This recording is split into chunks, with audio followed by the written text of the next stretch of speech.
probably start. So good morning, good afternoon, and good evening, everyone. Thank you again for joining us. Welcome to the Future of Land Accelerator, of Land Restoration Finance webinar. My name is Rekia Foudel. I am your host for today's program, and we're glad you've decided to join us in this webinar. Before we start, we'll share a few housekeeping items, and then we'll have an opening remarks, and then we'll go into the webinar. Housekeeping items, this webinar is being done in English, but translation is available in French. Donc, pour nos amis francophones, merci de nous joindre. Le webinar for French-speaking friend, thank you for joining us. Our webinar is in English, but there's an option in French. So click on the globe to be able to follow in French. The housekeeping item we wanted to share with you is that we have a Q&A item available for you so you can ask questions. We have a team of experts, and we want this webinar to be as interactive as possible. So please go ahead and answer your question using the Q&A function on Zoom. Now we're going to move into the program, and to start us off, we're going to have Frannie Léautier, CEO of SouthBridge Investment, give us opening remarks. Frannie. Thank you very much, Rekia, and thank you for inviting us to this exciting panel. How do you go from billions of dollars to billions of trees, and the other way around? I think we're at a very important time in the role that reforestation and land restoration and agroforestry can play in the world. First, because a lot of people are looking for how to generate jobs, generate income for communities, and at the same time do something that is valuable for this and future generations. And forests give us the opportunity to do that. Secondly, we are very fortunate to have technologies that allow us to go from measuring and capturing the value from a single tree all the way to an entire forest. And that therefore allows participation in the carbon markets, the credit markets, that smallholders were not able to do before. So I think the technological advancement is very exciting. But finally, I think the innovations in finance are particularly relevant because they're giving us an opportunity to think differently of how we can finance this asset class, because it has a particular trajectory in terms of the way the revenue stream kicks in. It has a different combination of private versus public good, but it also has a very, very different time horizon for investment and for returns. And therefore, it's a natural to be structured in a way that uses the best innovations we have in finance. So I'm very excited about the time we live in because of those three reasons.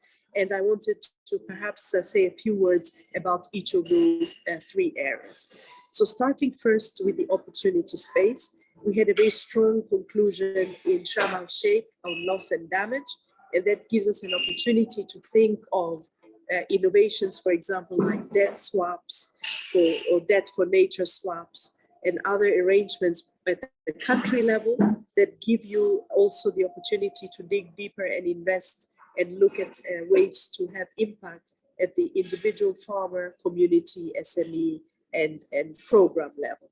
And I think that is one opportunity that we perhaps can dig deeper today and see how we take benefit from that.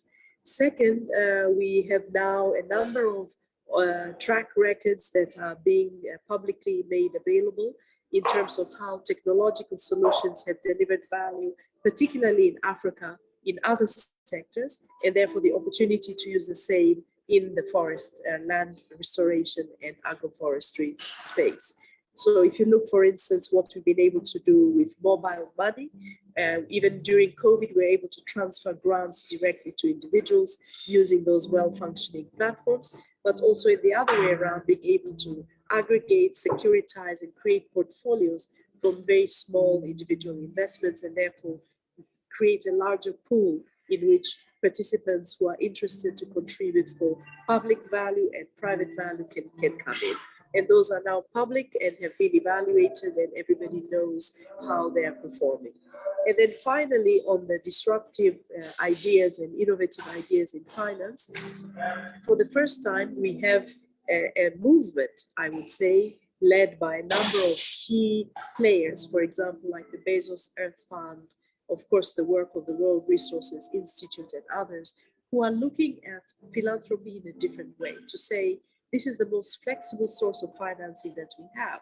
So what role can it play to, first of all, reduce the perceived risk of coming into this asset class for investors who traditionally don't come in, but also for perhaps providing that gap in the financing so that you can stack financing in a way that allows this natural J curve that we face in investing in this asset class to be met in a combination of how you use philanthropy and private capital to solve the problem.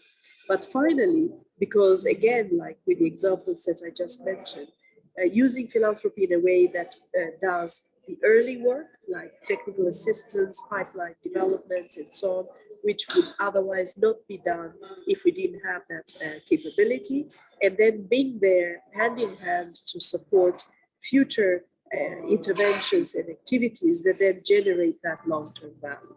And I think because of that, the private sector is now looking very interestingly at this asset class, not just like in the old days for commercial value, but really for the purpose of creating future carbon sequestration value, creating jobs for young people, and creating a revenue stream for communities, and structuring, therefore, the investments in a different way to deliver those impacts. So it's a shame I won't be able to stay with you throughout the webinar, but I have a very strong colleague who will be joining us to do that. He's the Chief Investment Officer of SouthBridge Investments, and therefore this is something he does on a daily basis and will be able to go in any detail that you may wish in these areas that I have covered broadly.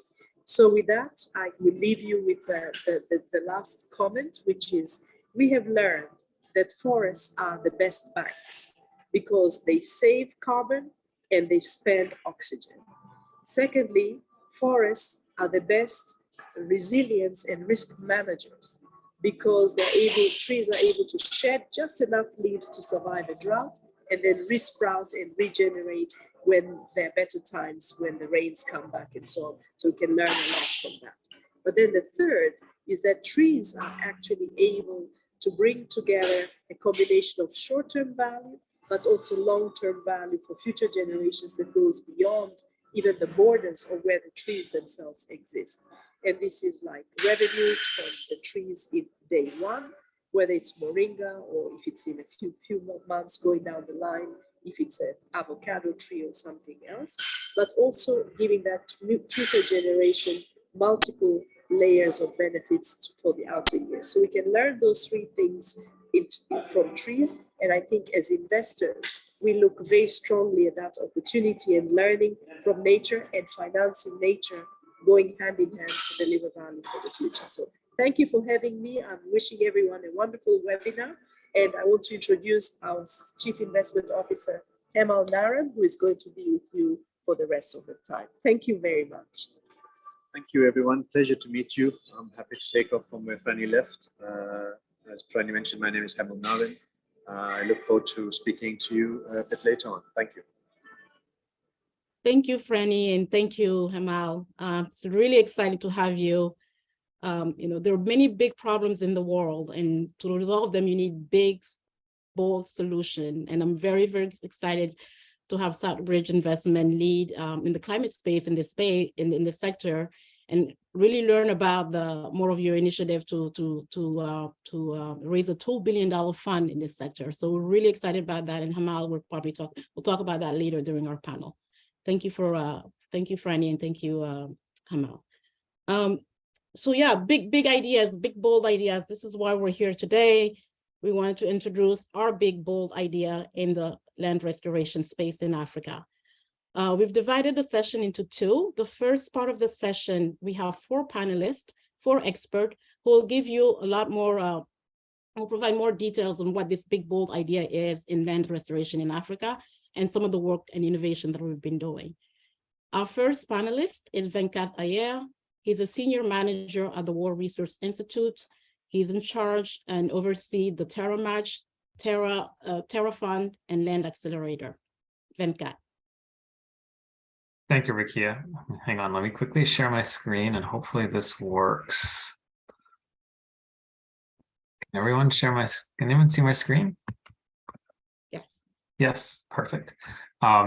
First, a big thank you to Frannie and you, Rekia, as well. You mentioned 4 experts, Rekia. I don't know about being an expert. I think we're all learning very quickly in an evolving space.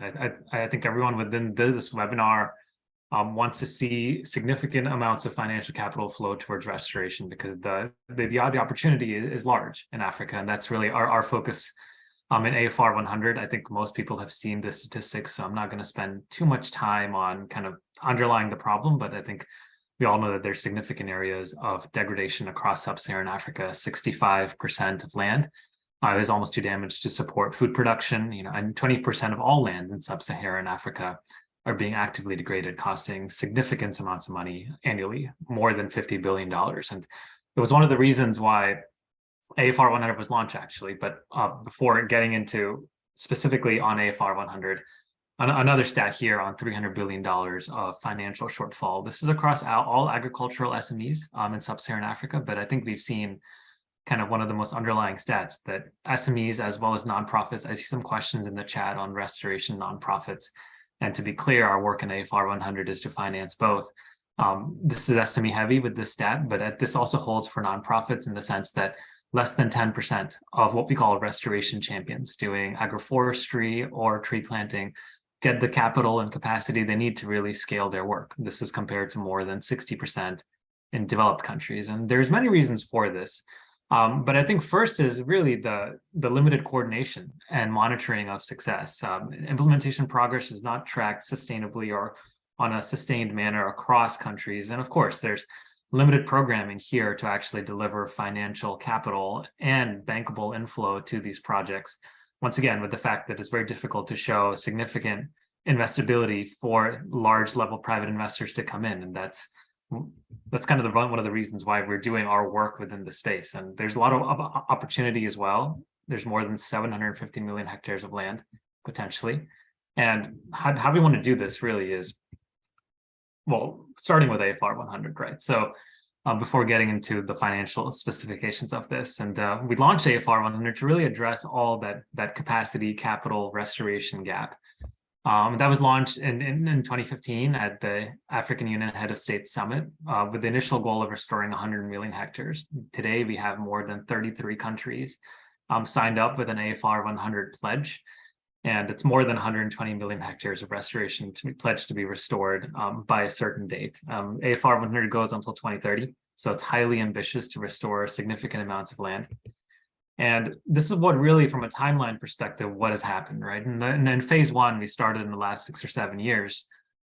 We call it disparate innovation. There's been some really good examples of good restoration, but it's not been done at this scale or breadth or exponential growth you need to really get to that 100 million hectares. So roughly, we would like to say between 5 and 6 million hectares of restoration, or under restoration, should I say, in the past 6 or 7 years.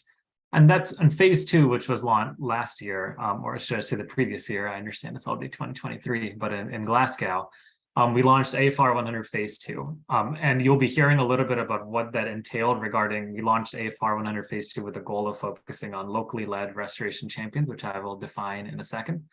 We launched it with our TerraFund platform, where we financed 100 projects. And later on, you'll be hearing from a little bit about the TerraFund work that we're doing to really scale the market. But what we really want to see is, as the years go by, is getting more financial inflow. And Frannie mentioned this as well, and getting private investment, really, we like to bucket it out into kind of 2 separate areas. One is product markets and one is service markets. And again, this applies for both nonprofits and SMEs.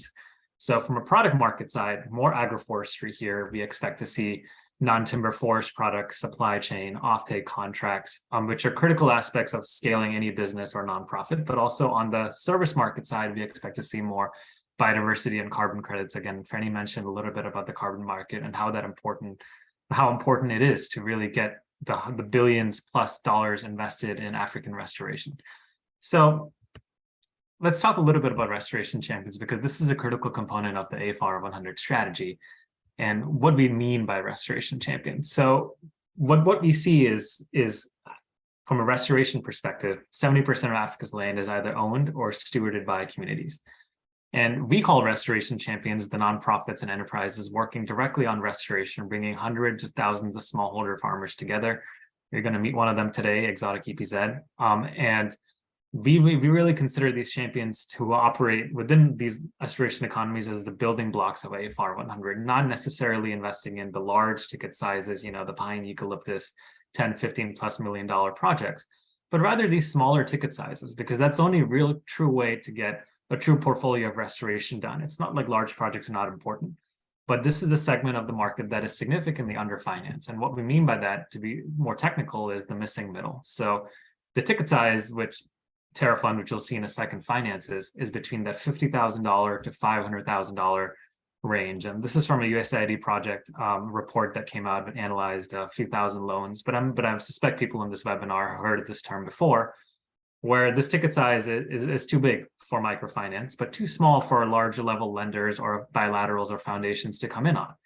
And it's a ticket size that really has led to restoration not being done significantly at scale. So our work in AFR 100 is to find a way to aggregate and get a coalition of donors, philanthropies, and investors supporting an aggregated portfolio of projects at this ticket size. And we do that for a multitude of reasons. The first reason being it de-risks the portfolio. Rather than funding one-off investments at this ticket size, we can fund a multitude of investments at this ticket size across AFR 100 countries. Once again, allowing investors to de-risk just by definition because you're investing in more projects. And the second reason is that it's really from a purely environmental and socioeconomic lens. I think significant research has shown that locally led community solutions are stickier, they last longer, they require less financing in the long term, and they're much more likely to be sustainably financing by other sources rather than being reliant on grant sources forever. And that to us is kind of the core tenet of our strategy. We want to leverage catalytic philanthropy and patient capital from early stage investors and the early stage project lifecycle, moving towards market-based finance like products and services. So that's my last slide for this presentation. Maybe I can go back to Rekia and we can talk a little bit more about a few examples that we've seen from a capacity building perspective and from a lending perspective as well. We'll talk a little bit about the Land Accelerator, which is a technical program for SMEs and providing key technical assistance and capacity building on business planning, figuring out your business network, finding a way to get investment, things of that nature. And then move on to, that will be Samuel Kabir from WRI. And then we'll move on to a couple of other examples with our TerraFund case, what Will Anderson will present. And then finally, Looney will go from the Africa Eat side on equity investments in restoration champions and broad agricultural SMEs. So back to you, Rekia.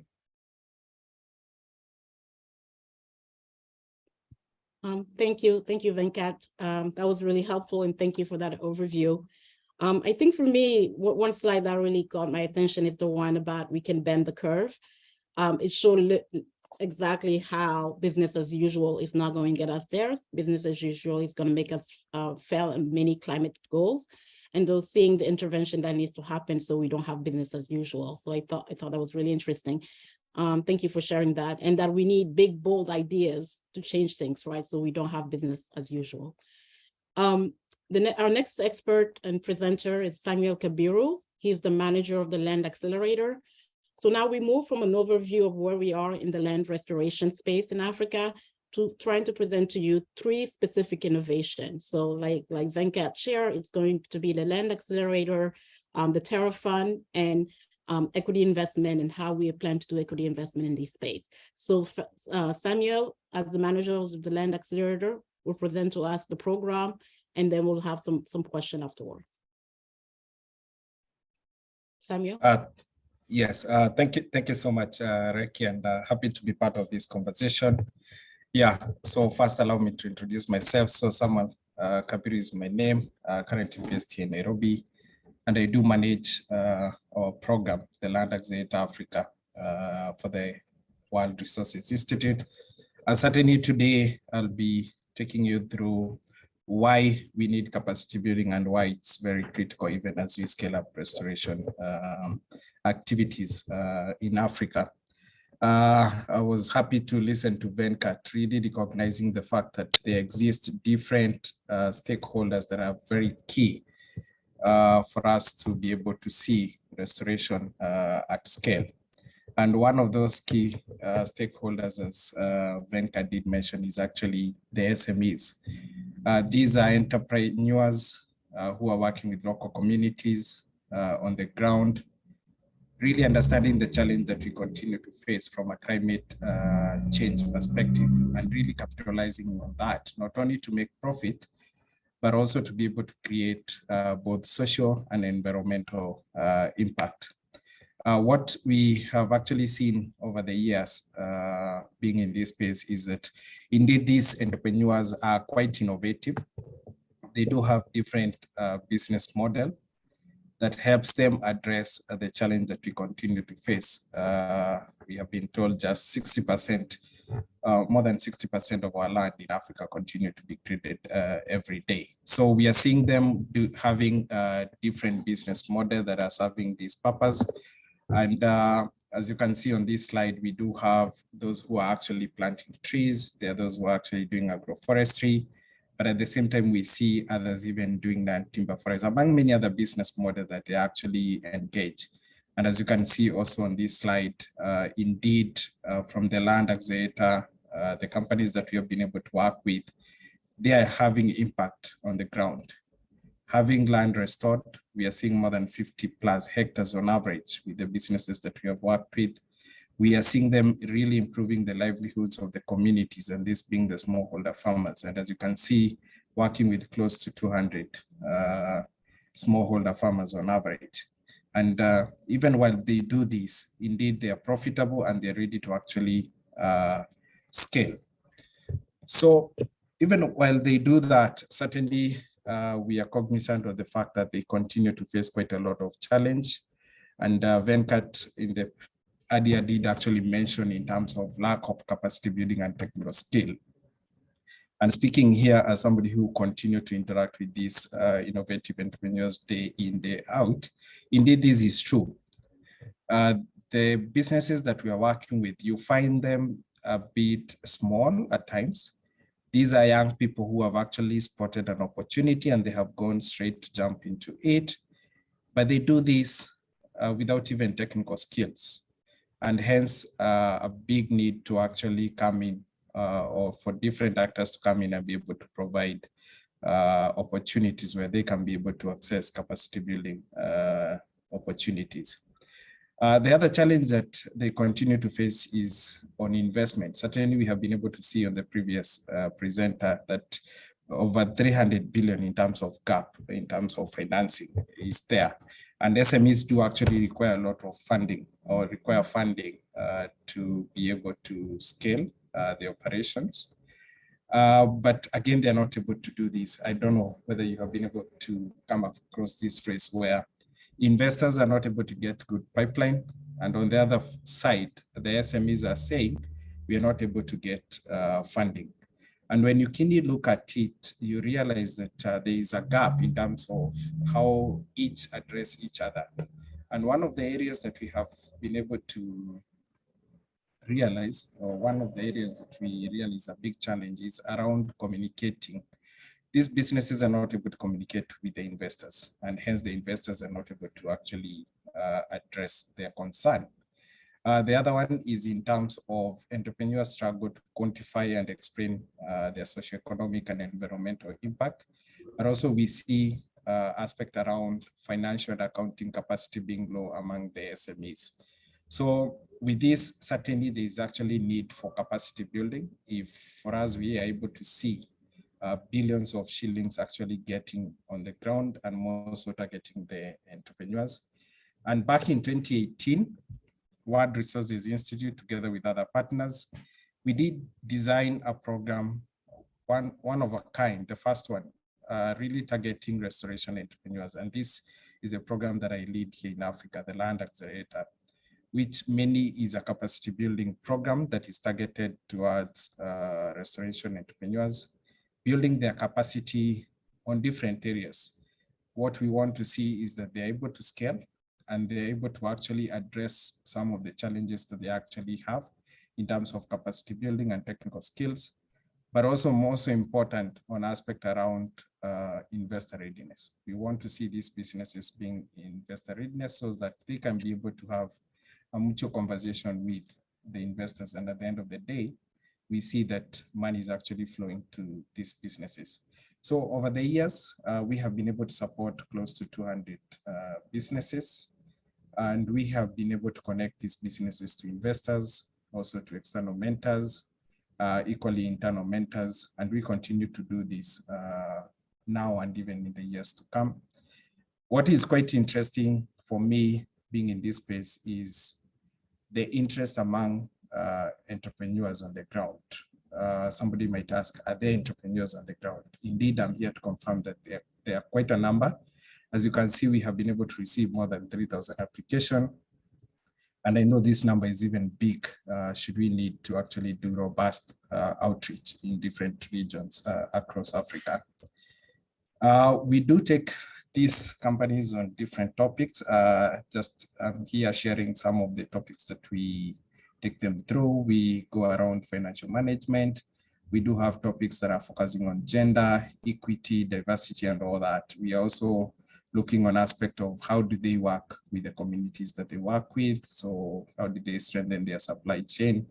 And also we are keen to actually discuss what is actually happening in Africa in terms of restoration movement in Africa, among many other topics. There are quite a number. And all this we do to really expose them and for them to be able to have an opportunity to address the issues that they continue to face as businesses.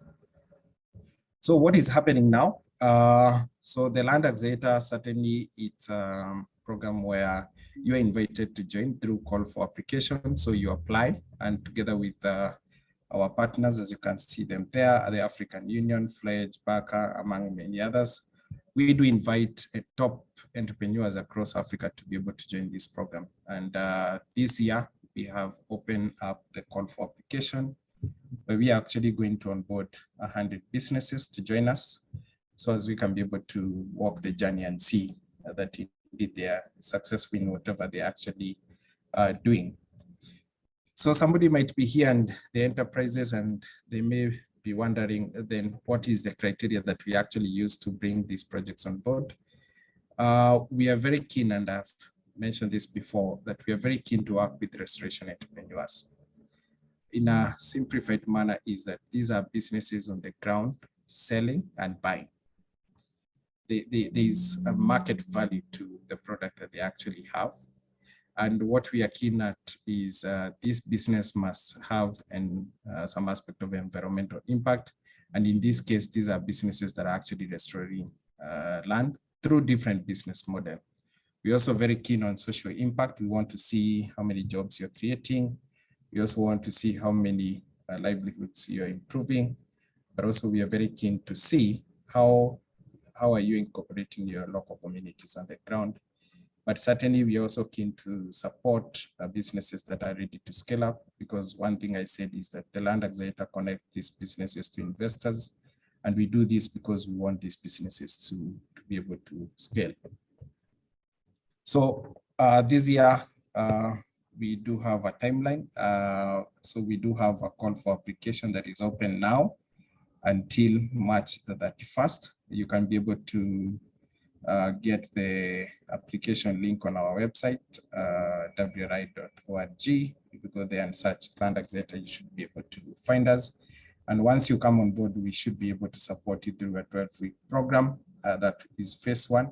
And then thereafter, we are going to invite you to be part of Top 15, where we get to work with you one-on-one to build your business and to connect you with mentors. But it is at that point that we'll also be preparing you to be investor ready and also connecting to the available funding that is actually there. For the top 100 that are actually going to come on board, we'll certainly be able to provide a small grant for them to be able to test the innovation for scale. Yeah, so certainly quite a lot of impact through the Land Accelerator, as you can see. And allow me at this point to just give one example, one of the top entrepreneurs that we have been able to work with from here in Kenya. And I know we are actually going to listen to one more live here, the Exotic EPZ. So on this case, the Acacia EPZ, this is a company that is actually dealing with gum arabic. It's actually operating in the northern part of Kenya, which mainly are arid areas, working with communities there to harvest gum. And they have done this for quite a number of years. By the time they were joining us, they did not really understand exactly the restoration movement and how it is. And we have been able to work with them for them to understand what are the challenges on the ground. And along the way, they did realize, while they want the gum, there's one tree that is actually a menace. It's actually competing with them for the gum. And this is the prosopis, the madenge tree, as we call it here in Kenya. And so they asked themselves, then what are we going to do with this tree? And working with the community, they were able to find value. And what they're actually doing is to be able to manage this tree, to be able to produce charcoal. This charcoal is actually going to empower this community to improve their livelihoods. And that way, the gum, the Senegal acacia tree is actually going to grow, and they are going to continue getting quality gum that they can be able to bring to some of the aggregators, as you can see on the last picture, and in turn be able to get food, because again, this is an arid area. So as this van is coming from Nairobi, going through the productive areas of Kenya, they're able to pick out some of the crops that are doing well and taking to the communities in the northern, they can be able to exchange. And this is the impact that we want. So the Land Accelerator has been operating at regional level. That is at the continental level, working with more than 3 countries so far. But as you did see in the prior slides, we do have a lot of interest. We do have more than 3,000 applications coming in, but we are not able to support. We can only support 100 per year. But what we are saying is, can we get to where these businesses are? Can we support these businesses at landscape level or even at country level? And soon we should be able to get into different countries to be able to support these businesses. So be on the lookout for us, even as we get to the national chapters for the Land Accelerator. And certainly, we should be able to work with the different partners who are many incubators or accelerators in countries. Yeah, so allow me to stop there. Yeah, otherwise you are welcome to join the program. Feel free to check our website and be part of this conversation. Thank you so much. Back to you, Rekia. Thank you, Samuel. Thank you for that presentation, an overview of the Land Accelerator program and what it is and how it uses the context of land restorators, land restoration champions to provide training and skill so they can move to the next level. Some really interesting numbers that I got from your presentation is really 3,000 applicants to date. So that's a lot of attention, a lot of SMEs looking for support. Over 200, almost 200 that have been supported to date. That's amazing. And then in terms of the impact number, almost 10,000 jobs created through the Land Accelerator to date, 200,000 hectares restored, again, amazing work, and over 250,000 farmers impacted by this work. So thank you for that, Samuel.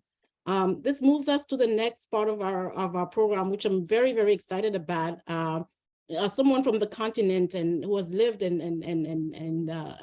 work on the continent, we see a lot of organizations come in and do a lot of capacity building, and then it stops there. What is really exciting about what we've been able to do, what the World Resource Institute have been able to do, is that how do we fund these organizations after getting them to a level where they're ready to receive funding? And so the next 2 innovations are really the part that I'm excited about. I'm an investor, so this is what we do. It's how do we deploy capital to SMEs doing restoration in Africa? And so we have our colleague, Will, who's going to talk about how we've been able to deploy debt investment. And then followed by that, we'll have our colleague, Looney, talk about equity investment. Will is a manager of the TerraFund for AFR 100 at the World Resource Institute. He also leads TerraMatch, which is a digital platform that links tree planting organization with funders and overall look after TerraFund. So Will, thank you for being here. If you can just give us a little bit more about TerraFund and what it has been able to do thus far. I'm happy to, and thank you, Rekia, and welcome everyone. It's very nice to see you all. As Rekia said, I'm Will Anderson. I work at the World Resources Institute, and I'll be talking about TerraFund for AFR 100 today. So what is TerraFund for AFR 100? It is a patient capital fund. What is patient capital? Patient capital is money that is patient, which means that you don't pay it back quickly. It's easily available and it helps people grow. So it's a patient capital fund to support nonprofit community organizations and for-profit businesses that restore land by growing trees.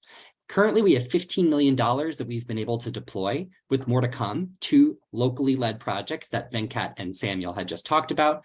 And it comes in the form of individual grants and loans. If you're a nonprofit, you receive a grant. If you are a for-profit, you receive a loan of $50,000 to $500,000 United States dollars each. So we are currently funding 100 organizations, and we're going to be opening up another call later this year, which I'll talk about very briefly.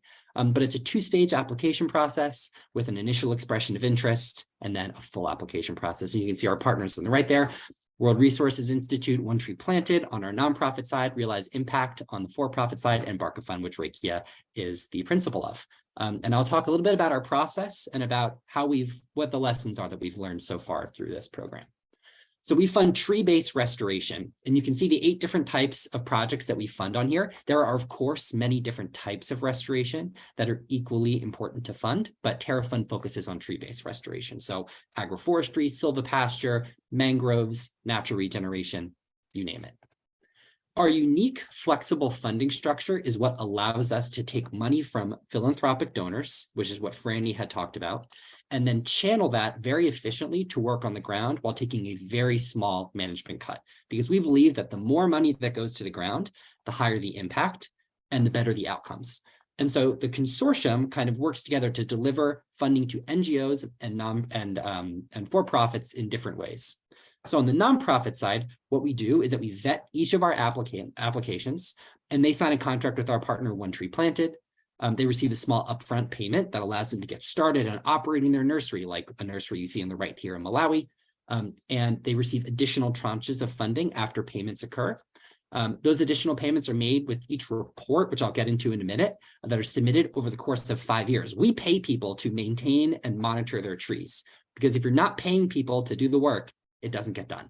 And then we manage and advise each project very closely to ensure that they're having the desired outcome and impact that they want.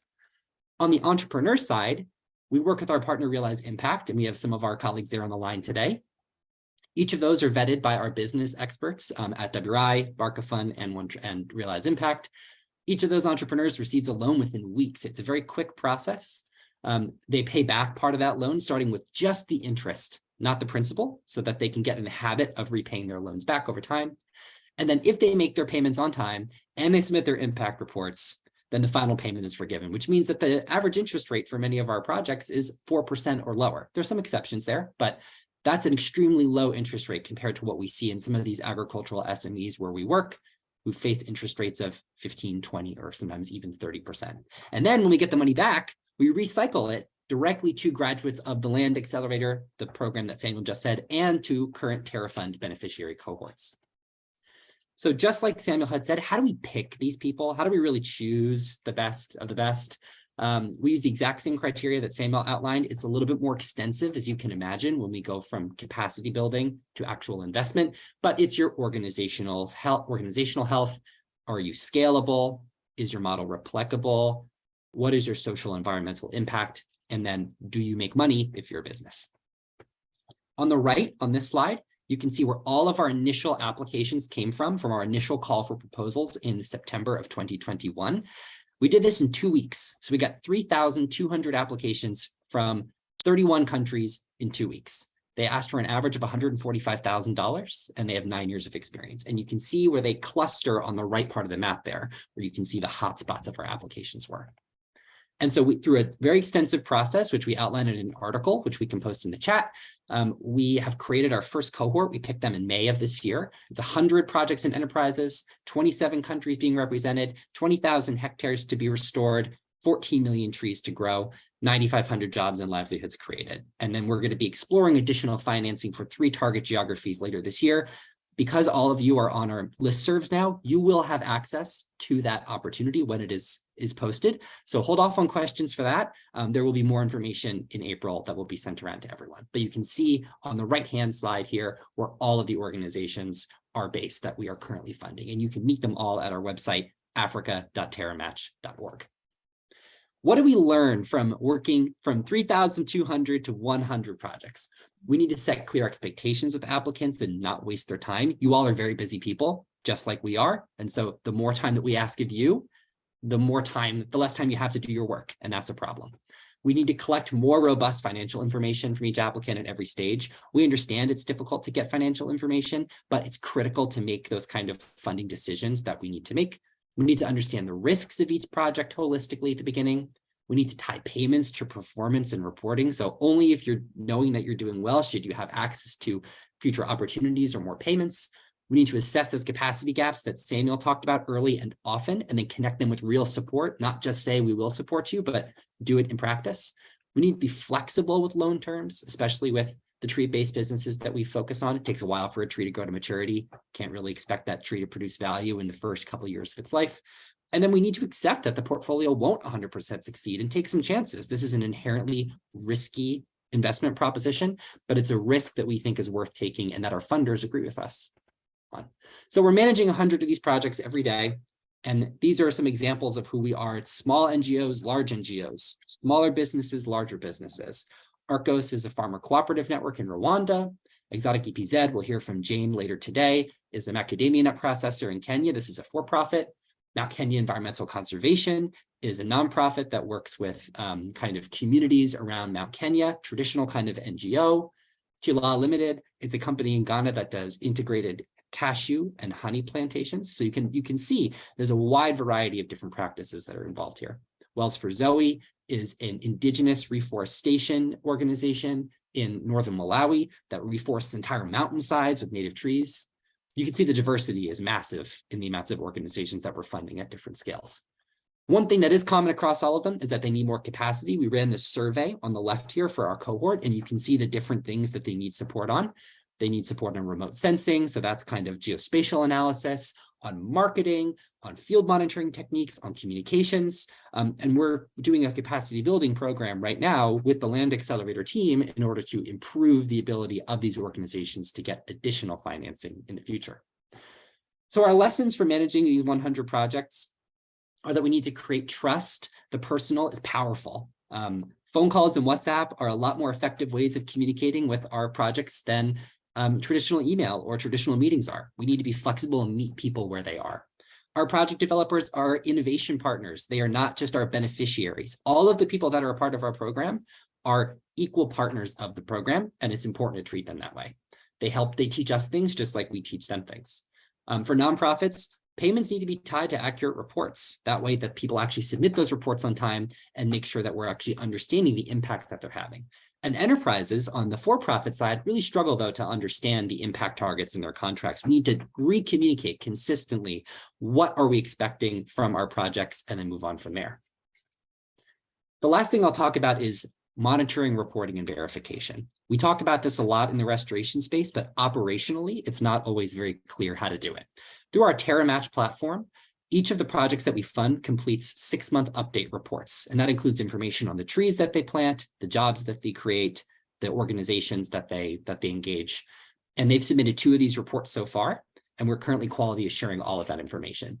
And we collect these indicators of success from these projects. So trees grown, hectares under restoration, disturbance analysis, has there been a fire, has there been a landslide in the area, livelihoods, financial growth. And then for a small selection of projects, we're also collecting the amount of carbon sequestered and some ecosystem services information.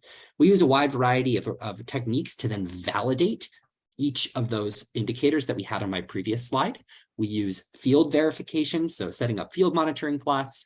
We do drone imagery. We do satellite imagery, all of that at different stages of a project's life cycle to understand what is the impact that's being created. And what we've learned is that if we can communicate that impact to funders and we can equip local project developers with that understanding and insight, that can lead to unlocking additional financing in the future. And this is something we've learned this last couple of months working at WRI and with all of our partners. And you can see an example of a 6-month report on the left here. They're quite detailed. They include a lot of information. They include geospatial site boundaries, and do we know exactly where the restoration is happening? And then you can see the 4 ways that we verify here. So what are my 5 key takeaways from working on TerraFund for AFR 100 the past year and a half? Success equals patient capital. So that means money that is available, that is flexible for people and that works for them, and personal relationships. We know our project developers very well. We want to get to know them better. That leads to success. Projects want to learn and provide feedback. They are partners and they are not beneficiaries. Even the most experienced, though, need capacity support. Learning never stops. I learn something new every day from many of the people that you've already heard from on this call. That learning attitude is really important. Monitoring is key to unlocking additional finance, but it's a persistent challenge. Funders demand it, but there's low capacity. And we are here to help local organizations grow strong in the long term, because as Frannie said, and Venkat and Samuel already highlighted, the solution to this challenge is local, just like the challenges. And if we can't grow locally led organizations into excellent restoration organizations, we will not succeed for the goals of AFR 100. So Rekia, I'll turn it back to you, and thank you all for spending time with me today. Thank you so much, Will. Very, very interesting stuff. But again, for me, it's numbers, right? Numbers are in my line of work, so they're really, really important. 15 million deployed in 2022. That's amazing in terms of getting and deploying money to the ground to restoration champions. 100 projects financed between 50,000 and 500,000. Again, which is really great work. And then in terms of the impact, we're looking at planting 14 million trees out of those 100 projects, 10,000 jobs created, 20,000 hectares restored. So again, very impressive impact numbers from this first cohort. The work is ongoing. As Will said, there will be more information on TerraFund phase 2, phase 3 for this year, and the process to apply.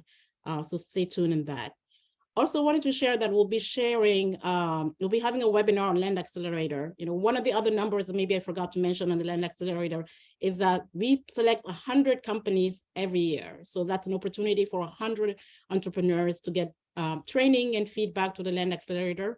And there will be a webinar on March 14 on that, on how we go through the selection process. So if you think about what the work has been so far, it's the accelerator program, training and preparing entrepreneurs, then the funding process, which is the debt portion for the TerraFund, and now we're moving to another opportunity for funding for entrepreneurs. So as an SME, as a funder, you should really be excited about all this work in this space because no one else is doing it. You know, big, bold, disruptive idea. It's really disruptive. And so the next part of our webinar is how do we get more funding to entrepreneurs? And so I get to introduce Looney Lips. I work very closely with Looney, and I've had many occasions to introduce Looney in the past. Typically, it's in front of other entrepreneurs. So I always start with a question. I always say, how many people have LinkedIn accounts? And then based on the raise of hand, I say, follow Looney. So I'll do the same today. Everyone listening, how many of you do have LinkedIn accounts? If you do, make sure you follow Looney on LinkedIn, and also that you follow all of us, right? All of the speakers today, Venkat, Will, Samuel on LinkedIn, so you can hear more about the work that we're doing and some of the progress we're making on this. So Looney is a serial entrepreneur turned investor. He's invested on over 30 companies in Africa. He's founder of Realize Impact and Fledge, and today he's here to talk to us about the model of Africa Eats. Looney. All right, thank you, Rekia. So in terms of this topic today, I helped create the Land Accelerator, and I still teach business planning there. I was co-creator of Realize Impact, and so I helped run the TerraFund, deploying debt capital. But then I have a third hat, which is Africa Eats, which is a model of how we then scale this up. How do we help these companies grow much bigger? And so Africa Eats overlaps. We're older than TerraFund. We've been investing longer than that. Our goals are actually to stop hunger and poverty across at least Africa, which sounds like big, bold plans, but we're trying to make a dent at least. And we do that on the for-profit side. So we're tackling hunger and poverty using for-profit companies, which is not your normal path. We are a holding company with 24 SMEs scattered around the continent. We're operating in 8 different countries. We found all these companies through accelerators. Some of them are graduates of the Land Accelerator. some from accelerators in other cities. And what makes Africa Eats different, we're not a fund. We're kind of like a fund. We look a little bit like a venture capital fund in that we make minority ownership investments in these companies. But then once we've made that, we're not looking for exits. We're not looking to flip these companies and sell them. Instead, we're just solely focused on growing them. We're trying to make these the next companies that are the big brand names across the continent, making a significant dent in hunger and poverty. And so we're growing them like an accelerator, like a growth accelerator. And then the long-term view of this is that we're creating a portfolio of great companies, and we own a portion, and we become the Berkshire Hathaway of food and ag in Africa, right? Berkshire Hathaway being if you're unaware of it, sixth most valuable public company in the United States. It just owns other companies. It doesn't actually do anything itself, right? We're here to help them grow, though, do a little bit more than that. And so this is what growth looks like. We talked about, we meet companies at the Land Accelerator when they're pretty small, right? Little tiny companies. Same thing with the TerraFund companies now. Most of them are $50,000, $100,000, $200,000 a year. A few of them are bigger, but most of them are tiny. And then at Africa Eats, we did the same thing. We met them when they were tiny, and we're helping them grow. Africa Eats actually didn't get started until 2020. If we go back to Venkat's slides about bending the curve of land restoration, yeah, we're bending the curve of growth. So you can see they were growing pretty well, and then something happened here. Yeah, what happened? We started Africa Eats. That's what happened. And so we have a lot more companies that were tiny before that are over $1 million a year now. That graph is squished down here. So all these companies combined back in 2015, all of them aggregated together earned only $1 million in revenue. And last year they earned $23 million in revenue. So we've seen these companies grow by a factor of 20 already. And the question that we have, being investors and being for-profiteers, is how much bigger can they get? How long until they're $100 million worth of business, $200 million, $3.5? How long until it's $1 billion worth of business? And so looking out in our model, we're predicting that in 3 years, in 2025, these 24 companies alone will be $100 million of business. And again, that's 100-fold bigger than when we met them back in the 20 teens.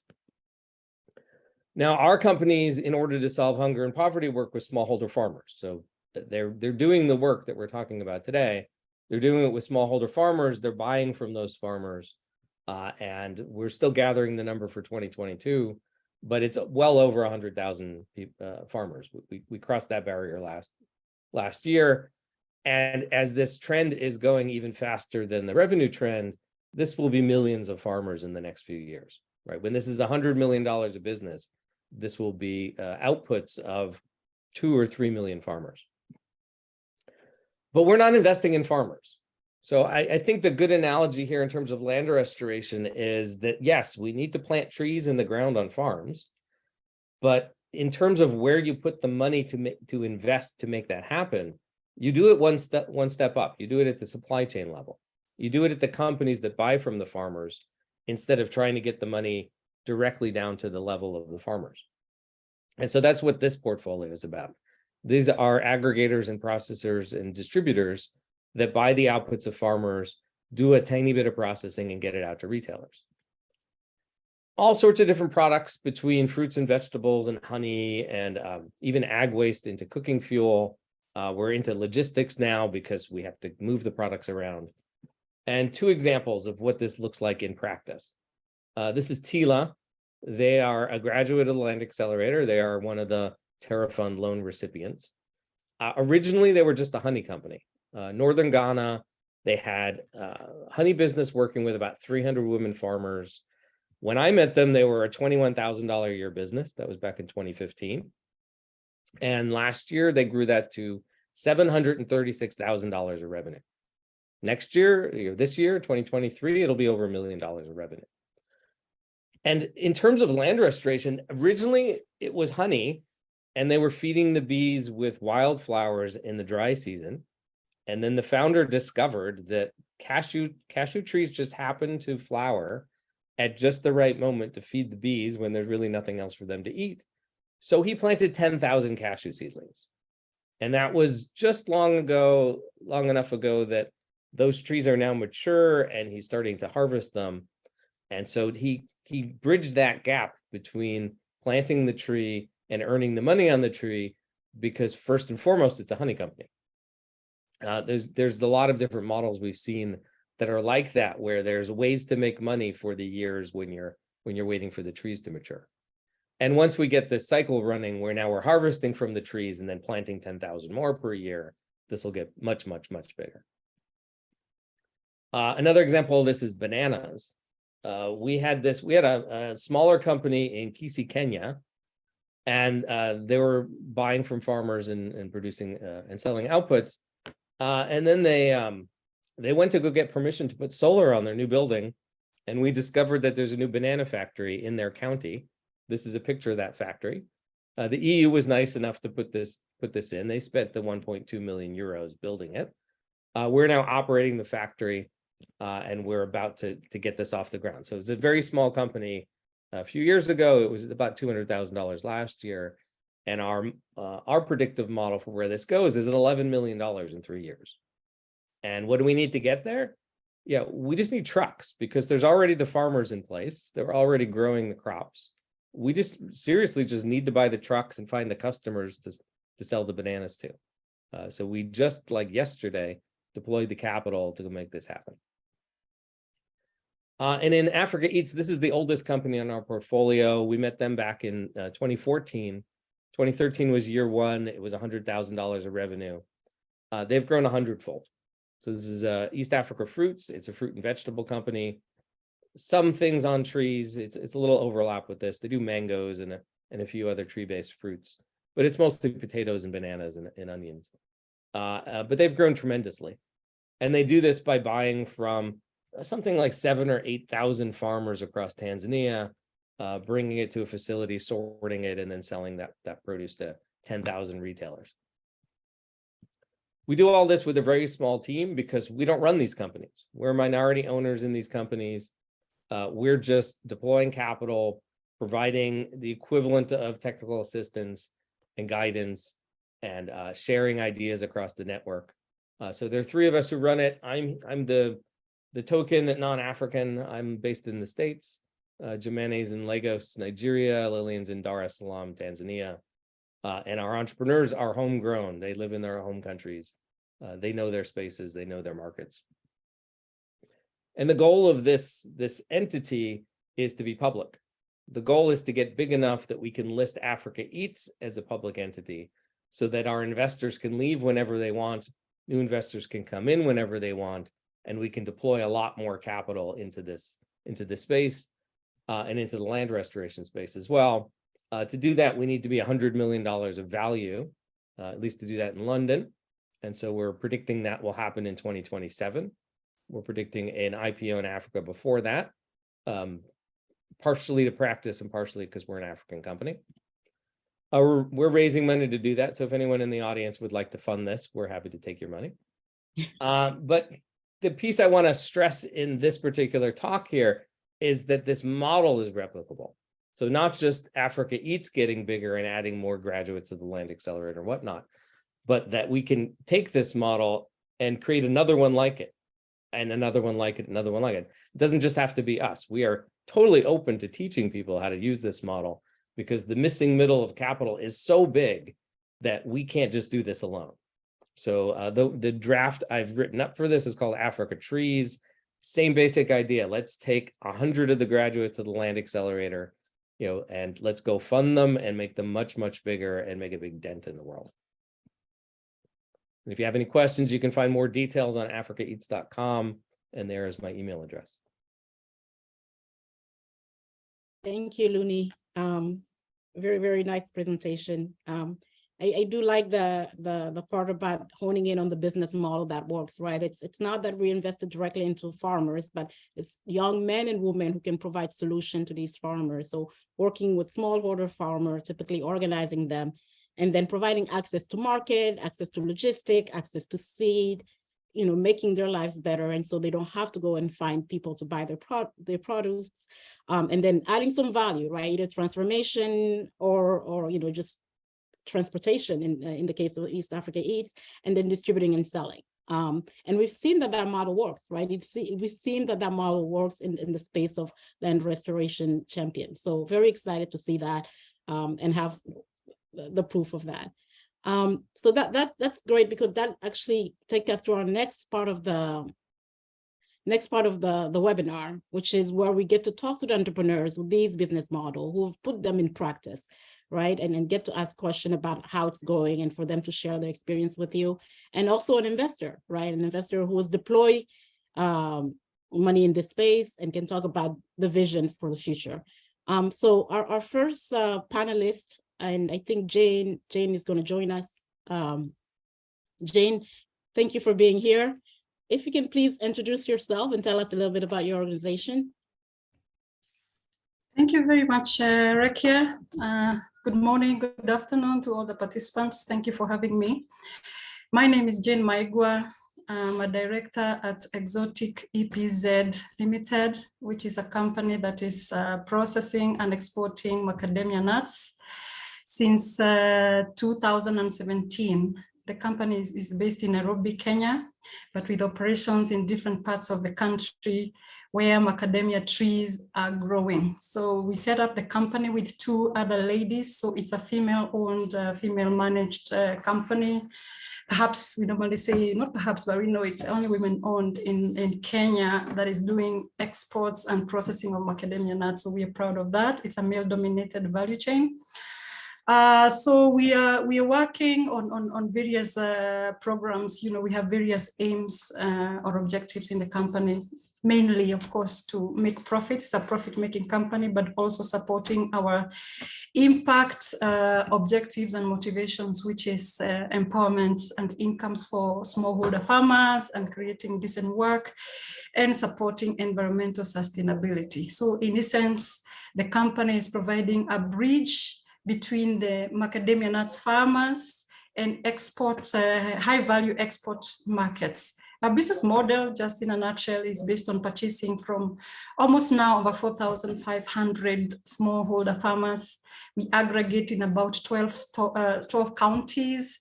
We transport the produce to the factory in Nairobi where processing is done and dispatched to international markets. So we sell our product to the US mainly, and also Europe and Asia. Thank you very much. Great. I mean, it's great. I've tasted the macadamia nut. You're doing a fantastic job. They really taste good. I wanted to ask you about your recent big win of getting funding from USAID. I think the organization received $1 million in grant, you know, which again, for everyone, it's free money from the US government. And so how's the process of having a TerraFund loan help you get to that level? Yeah, so thank you very much. Yes, indeed, we have a partnership with the USAID and the program they call Africa Trade Investment. There was a call for proposals and we made application.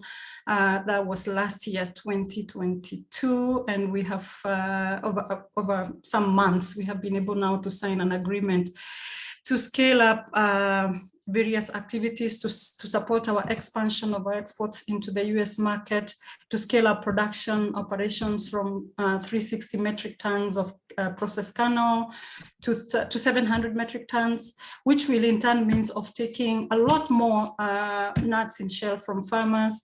The program has a very strong component of strengthening the supply chain, expanding our reach to 10,000 farmers, training them, building their capacities and creating linkages as far as various services that they require, including access to certified good quality seedlings and supporting them so that they can grow those seedlings successfully, setting up collection centers so the farmers can bring their product to the market in an easier way, and ensure efficiency of dehusking. There's some functions that are done on the farm. So this project that we are doing is very much interlinked with our strategy that we developed, especially under the Land Accelerator. So my company is a beneficiary or a participant in the Land Accelerator program of WRI, which I think Mr. Samuel Kabiru talked about a bit earlier, where we went through a series of what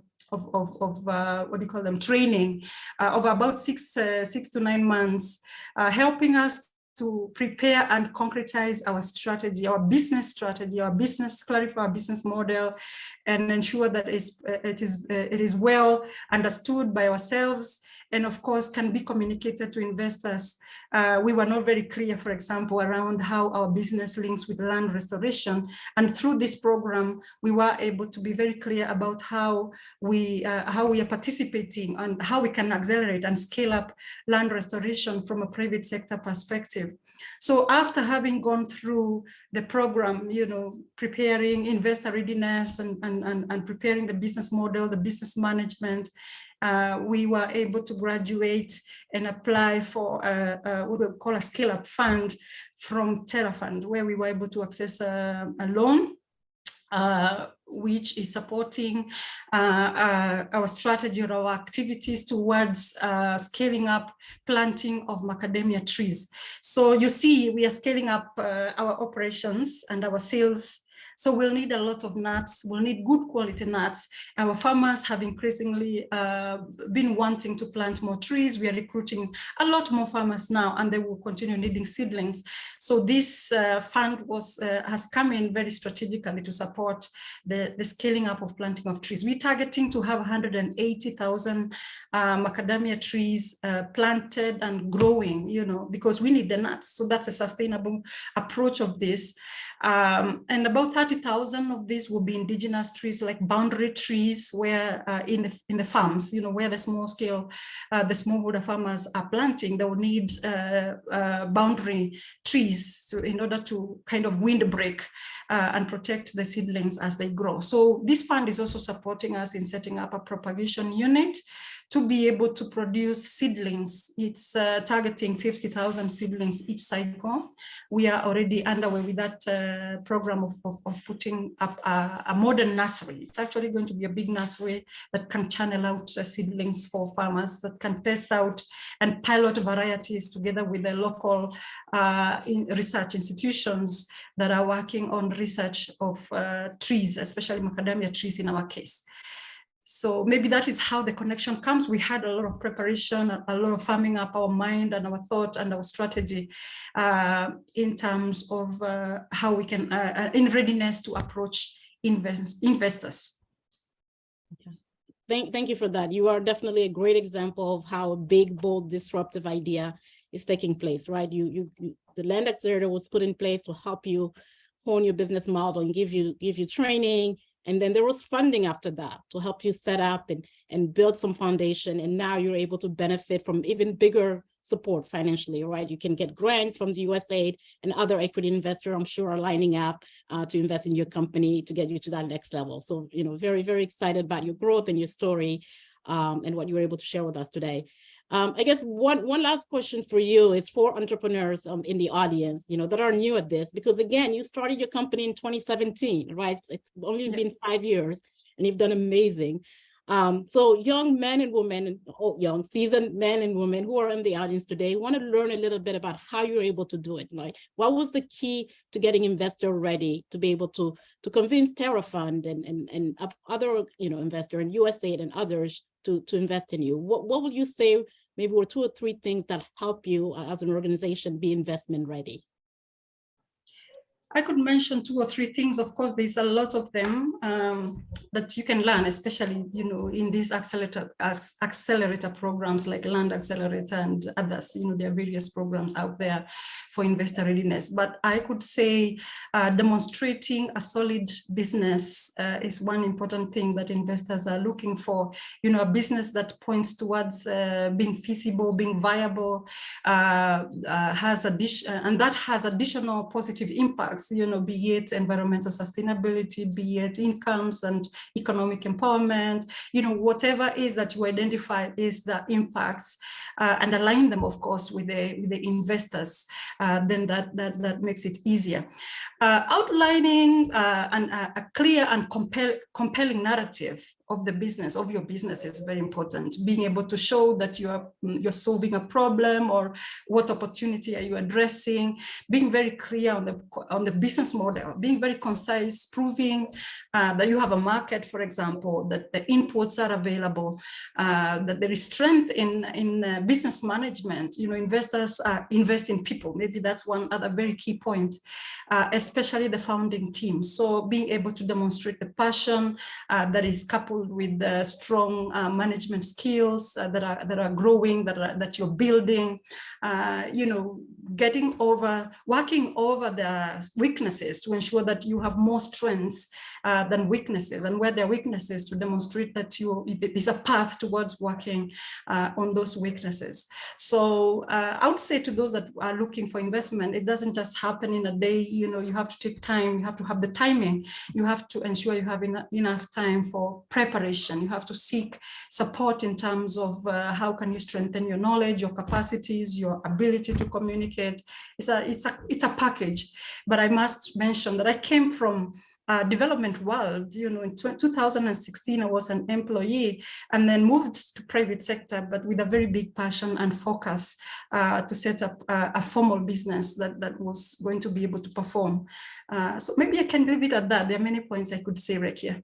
Yeah, no, that's great. And also starting, right? Like just start. Don't wait until you have all the money in the world, right? Just get started. Just get started, build your financial records and transactions, ensure you're ticking all, the legal boxes. That's very important. So it's just about getting started and packaging oneself, towards the various investors, depending on the stage of the business.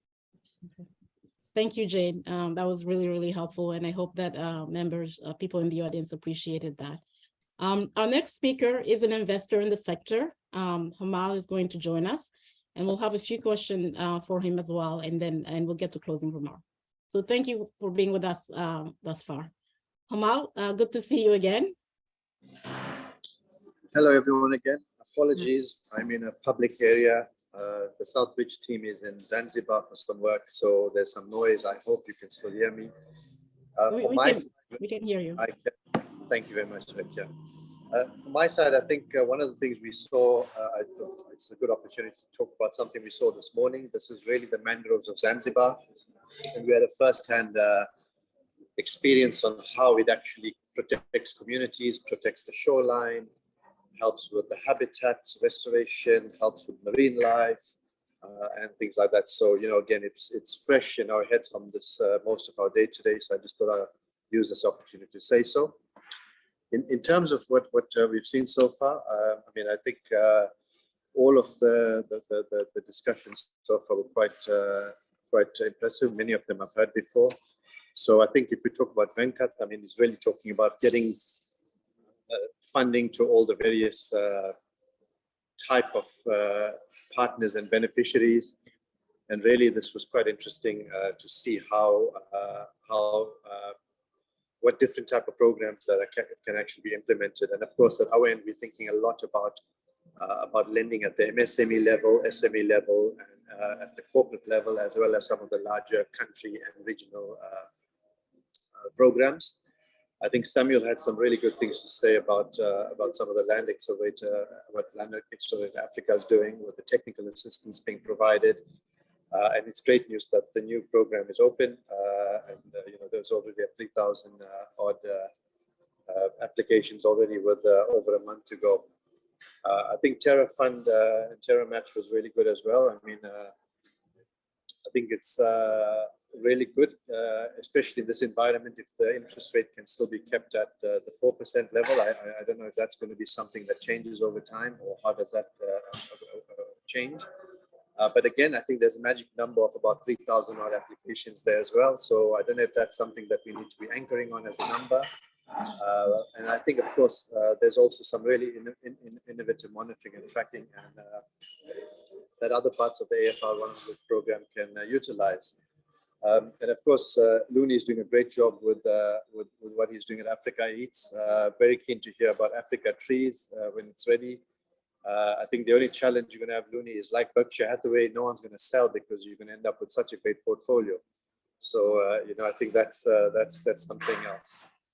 I think, do you want me to talk about where we are in Vumbuzi? Yes, absolutely. So that was going to be my question. You announced a $2 billion fund in this space, which is, again, very exciting, big, bold, disruptive. Really love it because it fit into what we're trying to do. So what is it? What is this innovation, and where are you guys at in terms of getting there? Excellent, thank you. So the Vumbuzi Multiplier Impact Fund really is again part of the whole initiative. So we're all partners, we're all in this boat together.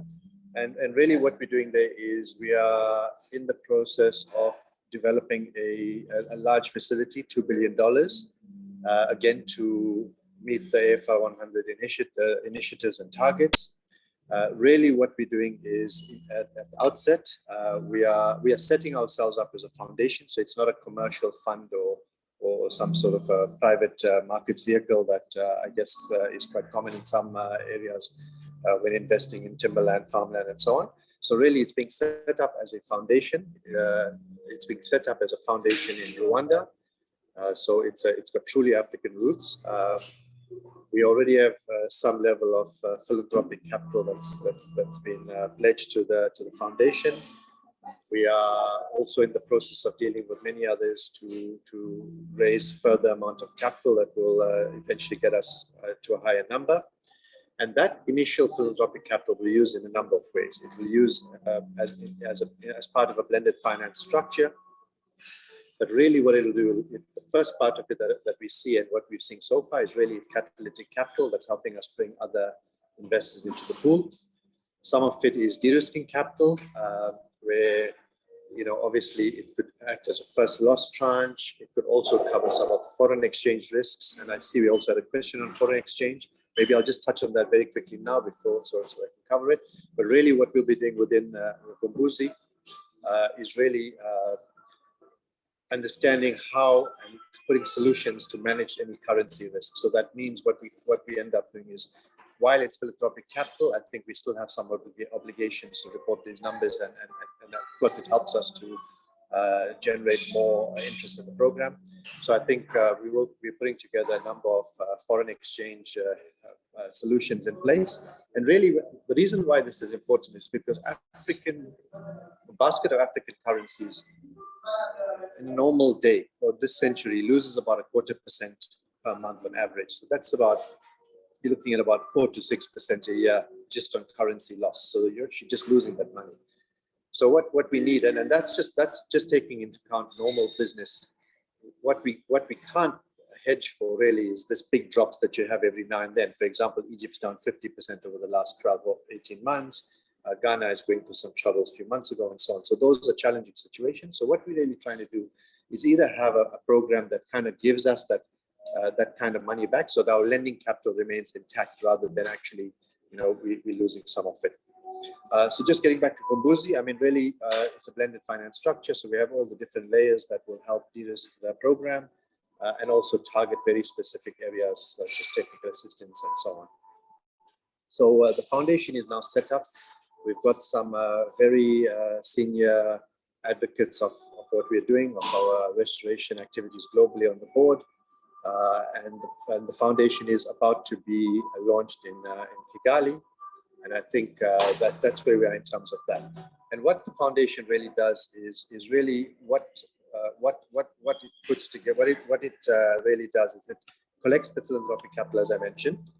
What we're then doing is we are working with multilateral development banks across the globe to actually raise capital on their balance sheets because they have strong balance sheets which they're not utilizing. So what that does, that will allow us to get to the $2 billion mark relatively quickly, as opposed to trying to raise $2 billion from investors out there. So that's really the technical side of it. Once we have the $2 billion, really there's programs within that will either complement some of our other colleagues who spoke earlier today from the various other initiatives, or it could help plug some of the other gaps that the program needs to cover to get to the 100+ million hectares of restoration in Africa. So other than that, I mean, just putting the $2 billion into context, I mean, the one thing we do is we are actively working with Pipeline in Africa. Here we're dealing at the community and MSME level. We are dealing with corporates. We are dealing with government-led initiatives. We are dealing with some of the larger multi-country programs and so on. And you know, we currently are working through a pipeline of about $11.6 billion.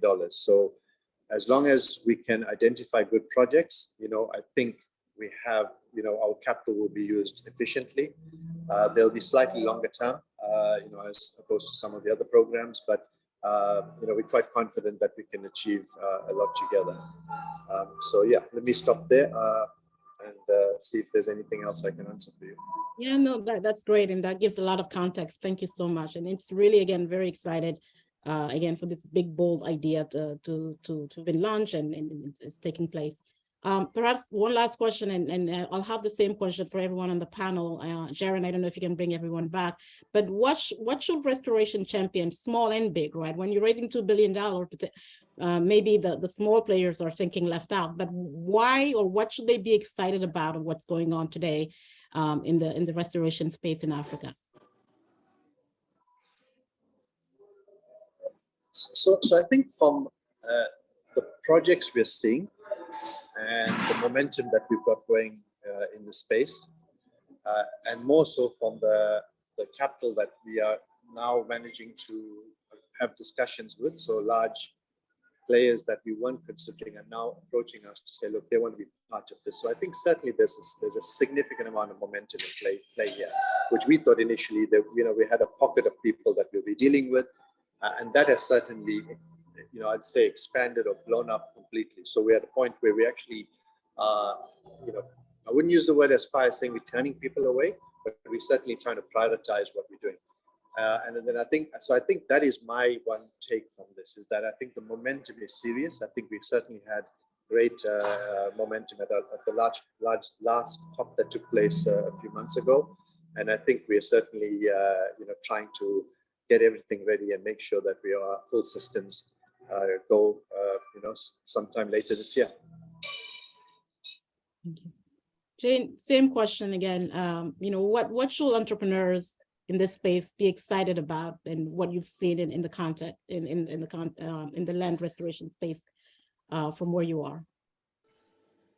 Yeah, I think it's exciting, of course, first because it will make a difference now and for the future of, you know, of future generations, you know, to contribute to land restoration. We all know the benefits of that. But speaking from a private sector perspective, you know, there's, or even before that, I would say that the innovation that is there, which is involving almost all players, you know, this topic or this agenda is an opportunity that cuts across a spectrum of institutions, be it public, private sector, individuals, big and small. Everyone can play a role. So from private sector, of course, we see a lot of benefits. You know, I like the topic of this webinar. Money is growing on trees. So you can make money from the trees. You can make money as well as support communities to make money. You know, they can benefit from agroforestry, for example, what we're doing. We have seen tremendous, you know, growth for our smallholder farmers and how they're able to translate those benefits to their own families. And so a lot more people get to benefit from that, you know, from a sustainability point of view. So it's for everybody. Yeah, thank you. Thank you, Jane. So Sharon, I don't know if everyone is around, but wanted to also give an opportunity for either Looney or Samuel or Venkat to also comment on some of the stuff they're excited about in the space. But otherwise, we have a few more minutes. We can go to closing remarks. Yeah, go ahead, Will. Let you hear. Yes. So yeah, I thought it will give you guys a chance to also share, you know, what are we excited about in this space and why do we love doing this work, right? We heard from Jane and from Hamal. Perhaps we can start with Will and then Samuel and then. That's great. And thank you, Rekia. Thank you, everyone. What an inspiring group of presentations. I think the thing that's most exciting to me is that for the first time since the kind of invention of AFR 100 in 2015, we have real concrete opportunities to help locally led projects, both in terms of capacity building, but also like what you said, Rekia, in terms of finance. And I think we're finally seeing that there is a pipeline of projects out there. There are a whole group of innovators out there who need finance and need capacity and want support. And it's the question of how do we connect them with opportunities and with investment at scale. And so I'm really excited to be able to provide more of those concrete opportunities to our partners. And I know answering the questions that we've had in the chat so far, which we've been able to answer so far, 114 questions in the background. So thank you to all who've been able to pose those, is that there's a lot of project developers who are on the line right now who want access to more information and more finance. And what I can say is that now you've signed up for this webinar, you are on our mailing list. So any opportunities that we find out about, you will know about. So that's our pledge to you. I just want to thank you for spending the time with us today. I got a good add-on to that, which is we also have proof now. We have proof that you can invest in these companies. We have proof that they'll grow if you do that. We have proof that this is an investable thing to do, that it's not just a theory. Amazing. Love that. Samuel or Venkat, anything? Yeah, absolutely. Indeed, we have proof that the different offers that we have indeed is creating impact. So for the Land Accelerator, we have an opportunity, and I would actually encourage everybody who is here as an entrepreneur or even as an ecosystem partner, please do share the opportunity, let the enterprises apply. We're actually going to have a webinar on March 14th. And certainly the fact that you registered for this webinar, you should be able to receive that communication. Yeah, so feel free to join on that webinar where we'll be sharing how do you go about the application. Thank you so much. Yeah, I think the only thing I would add is, given I think everyone else covered most things, is that our theory of change, as Luni is mentioning, has been seen to work, right? With our early stage patient capital approach, you heard about Jane's success story with getting some patient capital, getting additional funding down the line through USAID. It's not a lone case. We've seen other cases like that as well, and we hope to see a whole lot more down the line. And again, echoing Will, I think there's a lot of opportunities we go on this webinar, and we hope to bring them to you fairly shortly over the coming years. So we see a great growing movement with restoration champions in AFR 100, and we want to make sure that every single organization that is doing well with their communities on the ground has the tools, the capacity, and capital to scale. So that's our goal, and hopefully we'll get there shortly. Thank you, Venkat. And yeah, I'm gonna leave it as that in terms of closing remark. It's one of the slides that Venkat had actually on his presentation. It says 750 million hectares of land are suitable for restoration in Africa. It's the biggest opportunity in the world. We're happy to be working in this space. We're happy to have this big disruptive idea that is showing and that is proving to work. And so join us. Feel free to contact us if you have any question. And thank you for joining us today. I want to thank the panelists, Luni, Samuel, Will, Venkat. We work so closely together. I can't say your last names. Jane and Hamal, thank you for joining us. And also thank you to the QA team for the work that you provided in the background. And to our audience, thank you again for joining us today. Reach out if you have any question. And yeah, have a great rest of the day or the evening where you are. Thank you.